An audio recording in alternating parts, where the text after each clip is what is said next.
بسم اللہ الرحمن الرحیم۔ چینل میں آنے والے سب دوستوں کو خوش آمدید۔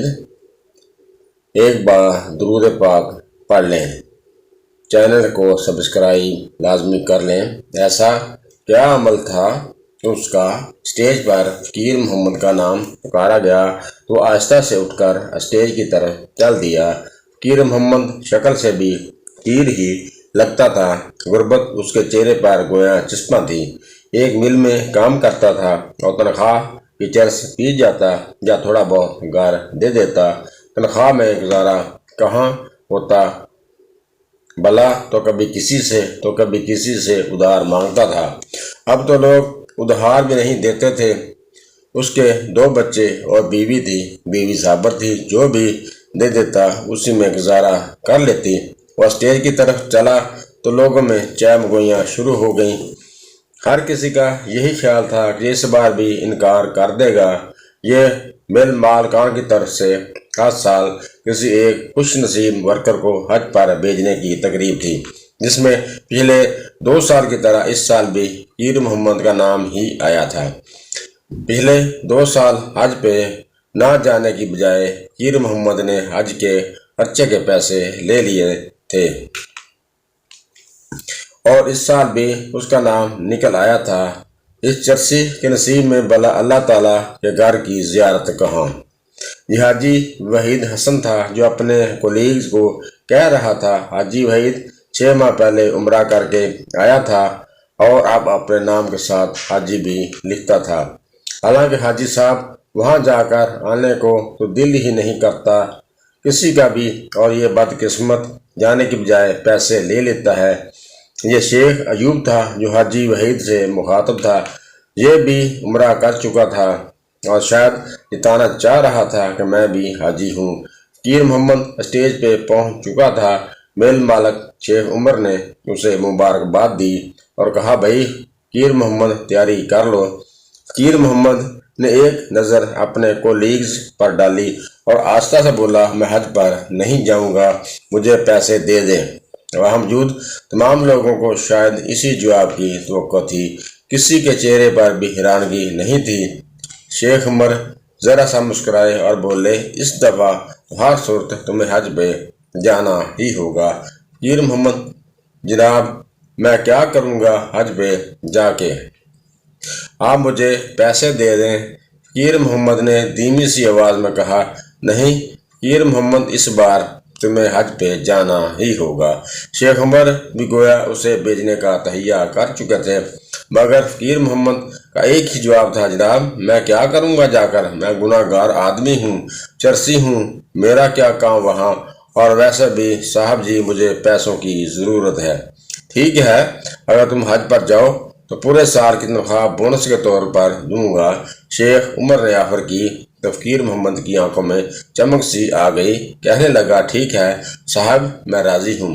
شیخ عمر بولے، دیکھو 3 سال سے مسلسل تمہارا ہی نام نکل رہا ہے اور جا نہیں رہے۔ اللہ پاک ہر صورت تمہیں بلانا چاہ رہے ہیں۔ روانگی کا دن آ گیا۔ سال کی تنخواہ فقیر محمد لے چکا تھا۔ گھر والوں اور جو 1-2 جاننے والے تھے ان سے مل کر فقیر محمد حج پہ روانہ ہو گیا۔ حج کیا، روزہ رسول صلی اللہ علیہ وآلہ وسلم پر حاضری دی۔ حج مکمل کر کے 2 دن بعد فقیر محمد کی واپسی تھی، مگر آنے سے 1 دن پہلے ہی مکہ مکرمہ میں اس کا انتقال ہو گیا۔ اس کے گھر اطلاع دے دی گئی۔ اس کی بیوی سے اجازت لے کر اس کو دنیا کے دوسرے بہترین قبرستان جنت معلیٰ مکہ میں دفن کر دیا گیا۔ جس نے سنا حیران ہوا کہ ایک چرسی کے ایسے نصیب، مگر کیسے؟ ایسا کیا عمل تھا اس کا؟ کچھ دن بعد میل مالک شیخ عمر فقیر محمد کی بیوی کے پاس تعزیت کے لیے گئے تو اس کی بیوی سے پوچھا، بہن ایسا کون سا عمل تھا اس کا کہ 3 سال مسلسل اسی کا نام نکلا گیا تو دفن بھی وہیں ہوا؟ اس کی بیوی نے کہا، صاحب جی میں اور تو کچھ نہیں جانتی، مگر ایک عمل اس کا جانتی ہوں، شاید اسی کا سبب یہ رتبہ ملا ہو۔ اسے کہنے لگی، ہمارے محلے میں ایک جوان بیوہ ہے، اس کی 3 چھوٹی بچیاں ہیں۔ جب اس کا خاوند فوت ہوا تو وہ بیچاری لوگوں کے گھروں میں کام کرنے لگی۔ وہ عزت دار عورت ہے اور یہ بھیڑیوں کا معاشرہ، ہر جگہ اسے لوگوں کی ہوس کی وجہ سے کام چھوڑنا پڑا۔ اس نے بھوک قبول کر لی مگر عزت کا سودا نہیں کیا۔ میرے خامد کو پتہ چلا تو اس نے اس بیوہ عورت کو اپنی بہن بنا لیا اور اس کے گھر کا سارا خرچہ دینے لگا۔ میرے شوہر کی تنخواہ میں 2 گھروں کا گزارا مشکل تھا اور وہ نشہ بھی کرتا تھا، تو وہ ادھار لے کر جیسے بھی کسی سے لوٹ کھسوٹ کر اس کو خرچہ ضرور دیتا تھا۔ 2 بار حج پر نہ جانے کی وجہ بھی یہی تھی کہ پیچھے اس بیوہ عورت اور اس کی بچیوں کا خیال کون رکھتا۔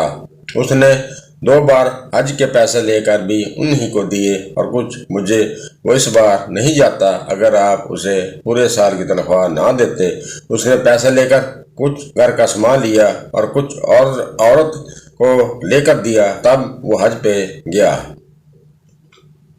شیخ عمر کا دل چاہ رہا تھا کہ فقیر محمد اس کے سامنے ہوتا تو اس کے ہاتھ چومتا۔ وہاں سے اس بیوہ عورت کے گھر گئے۔ اس نے بتایا کہ لوگوں کی نظروں میں چرسی شرابی میرے اور میری بچیوں کے لیے فرشتہ تھا، اور کہنے لگی، وہ کہتا تھا بہن میرے لیے دعا کر دیا کرو بس، اور میں اس کے لیے ایک ہی دعا کرتی تھی، یا اللہ میرے اس بھائی کو ایمان پہ موت دینا۔ یتیموں کے سر پر ہاتھ رکھنے سے جتنے بال ہاتھ نیچے آتے ہیں اتنے گناہ معاف ہوتے، اتنی نیکیاں لکھی جاتی، اتنے ہی درجات بلند ہوتے ہیں۔ دوستو، کسی کی ظاہری حالت سے اس کے اعمال کو مت جانچا کریں، یہ صرف اللہ تعالیٰ ہی جانتا ہے کہ اس کے ہاں کس کا کیا مقام ہے، اور اللہ تعالیٰ سے دعا ہے اللہ تعالیٰ ہم نیک عمل کرنے کی توفیق دے۔ آمین ثم آمین۔